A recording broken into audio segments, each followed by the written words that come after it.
ఎవరిని తక్కువ అంచనా వేయకూడదు. మరీ ముఖ్యంగా వేసుకున్న బట్టలను చూసి.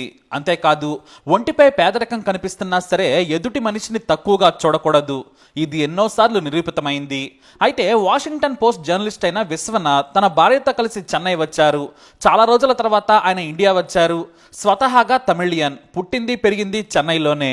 ఆయనకు చిన్నప్పటి నుంచి పుస్తకాలు చదవడం అంటే చాలా ఇష్టం. అదే ఆయన్ను జర్నలిస్టులు చేసింది. ఆ తర్వాత చదువుల కోసం వెళ్ళి అమెరికాలో సెటిల్ అయ్యారు. వాషింగ్టన్ పోస్టులో సీనియర్ జర్నలిస్టుగా పనిచేస్తున్నారు. అయితే టైమ్స్ ఆఫ్ ఇండియాలో పనిచేసే తన ఫ్రెండ్ ఒక సలహా ఇచ్చారు. భారతీయ విద్యాభవన్లో గోదా వెంకటేశ్వర శాస్త్రి గారి ప్రసంగాలు వినమని చెప్పారు. చాలా బాగుంటుంది. ఫిలాసఫీ నుంచి ఆధ్యాత్మికం వరకు ఆయన వర్ణన చాలా బాగుంటుంది. మనలాంటి జర్నలిస్టులు తెలుసుకోవాల్సిన విషయాలు కూడా ఉంటాయి. నీకు మినీ ప్రపంచం పరిచయం అవుతుందని చెప్పారు. దీంతో ఆయనకు ఆసక్తి కలిగింది. తన సతీమణితో కలిసి వెళ్లారు. నిజంగానే గోదా వెంకటేశ్వర శాస్త్రి ప్రసంగం విని అబ్బురపడ్డారు. ఆ వెంటనే ఆయనకు గురువుగారు చెప్పిన తత్వబోధ అనే పుస్తకం కొనాలనుకున్నారు. దీంతో దగ్గరలోని బుక్ షాపుకు తన సతీమణితోనే కలిసి వెళ్లారాయన.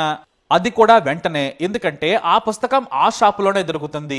పైగా ఫిలాసఫీతో పాటు ఆధ్యాత్మిక పుస్తకాలు కూడా అక్కడ దొరుకుతాయి. పైగా సంస్కృతం, తమిళ పుస్తకాలకు పెట్టింది పేరు.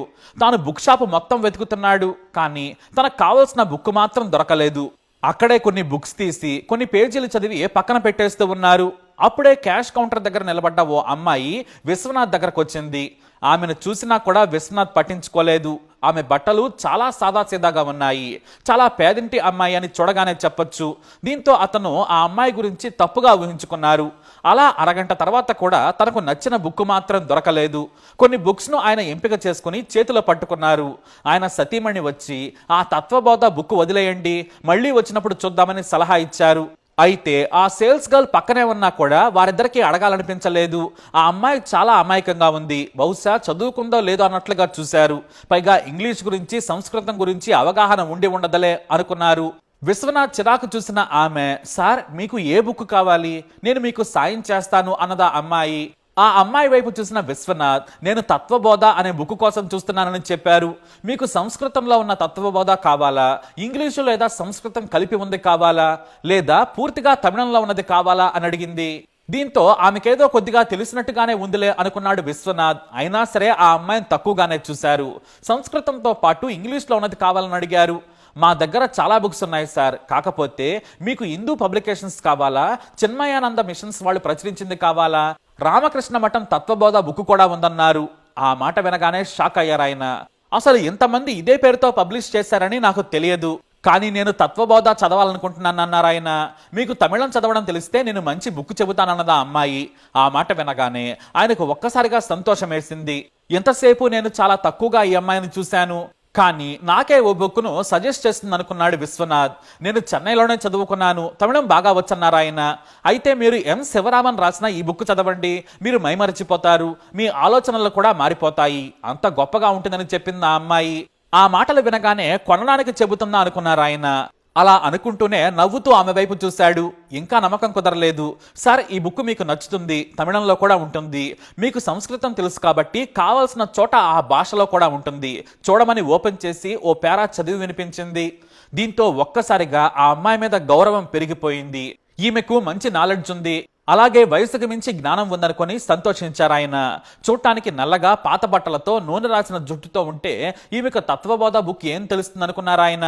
అయితే నాకు ఈ బుక్ గురించి తెలియదు, నేను ఒక ప్రసంగం విని ఈ బుక్ కోసం వచ్చాను అని చెప్పారు. ఆ మాట వినగానే, ఓహో మీరు భారతీయ విద్యాభవన్ నుంచి వచ్చారా, గోదా వెంకటేశ్వర శాస్త్రి ప్రసంగం విని ఉంటారు, ఆయన చాలా బాగా చెబుతారు సార్, మన తమిళనాడులో ఆయనంత గొప్ప ఆధ్యాత్మిక ప్రసంగకర్త ఎవరూ లేరు, మీరు ఫిలాసఫీ మాత్రమే విన్నారు, ఆయన చెప్పే సాధనా పద్ధతులు, భక్తి, వైరాగ్యం గురించి వింటే మీరు మారిపోతారు, ఈ బుక్ ఆయన చెప్పిందే, మీరు చదవండి, మీరు కూడా ఆయనలా మాట్లాడుతారు, ఈ బుక్ చదవండి అని పదే పదే చెప్పారామె. నాకెంత చెబుతున్నావు, నువ్వు చదివావా అంటే, నేను ఎన్నోసార్లు చదివాను సార్, ఇక్కడ ఉన్న ఫిలాసఫీ బుక్స్ మాత్రమే కాదు, రామకృష్ణ పరమహంస, స్వామి వివేకానంద, జిడ్డి కృష్ణమూర్తి బుక్స్ చదివాను, వేదాల గురించి ఉన్న పుస్తకాలు కూడా చదివాను, రోజు ఒక్క బుక్ తీసుకెళ్లి చదువుతాను, పుస్తకం పాడు కాకుండా 2 రోజుల్లో పూర్తి చేసి తీసుకొస్తానని చెప్పారామె. మరి ఈ బుక్లో ఏముందని చెబితే, చాలా సింపుల్గా వేదాల గురించి రాశారు, మనం మాట్లాడుకునే భాషలో ఉంది, మీకు ఉన్న కోపం తగ్గుతుంది, అహం తగ్గించుకుంటారు, మీరు మారిపోతారు సార్ అన్నారామె. పుస్తకం చదివితే ఎవరైనా మారిపోతారా? నేను చాలా చదివాను, కానీ జ్ఞానం కోసమే. ఇంతవరకు మారలేదు. ఎలా చదవాలన్నారు జర్నలిస్టు.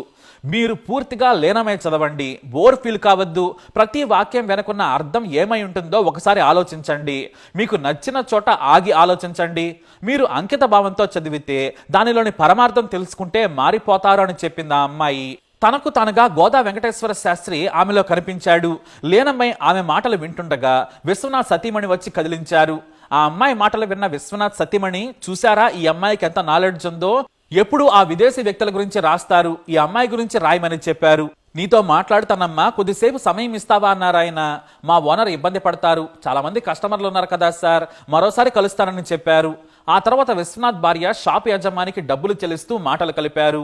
ఈయన నా భర్త, అమెరికాలో జర్నలిస్టు, అమెరికా నుంచి వచ్చా, మీ సేల్స్ గర్ల్తో ఒకసారి మాట్లాడొచ్చా అని అడిగారు. వెంటనే లేచిన ఓనర్ వారికి నమస్కరించాడు. ఆమెను పిలిచాడు ఓనర్. వీరు నీతో మాట్లాడతారట అని చాలా మర్యాదగా ఆ అమ్మాయిని అడిగారు. ఈ రోజు చాలా గిరాకీ ఉంది, రేపు మాట్లాడతానని ఆమె చెప్పింది. డ్యూటీ పట్ల ఆమె నిబద్ధత చూసి మురిసిపోయారు ఆ దంపతులు.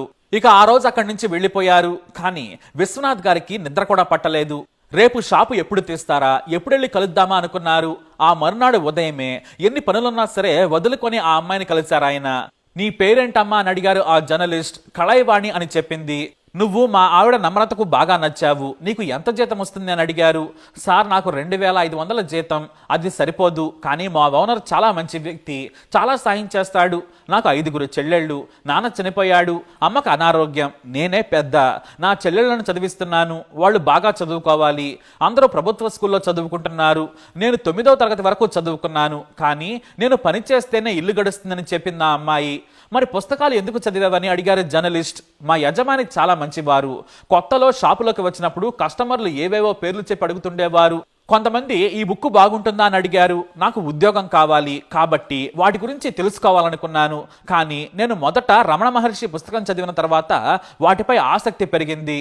అలా ఆధ్యాత్మిక పుస్తకాలన్నీ చదివేశాను. రామాయణం, భగవద్గీత సహా అన్నింటినీ చదివాను. వాటి సారాంశం కూడా చెబుతాను. మొదట ఉద్యోగం కోసం చదివాను, ఆ తర్వాత నాకు ఆసక్తి పెరిగిందని చెప్పింది ఆ అమ్మాయి.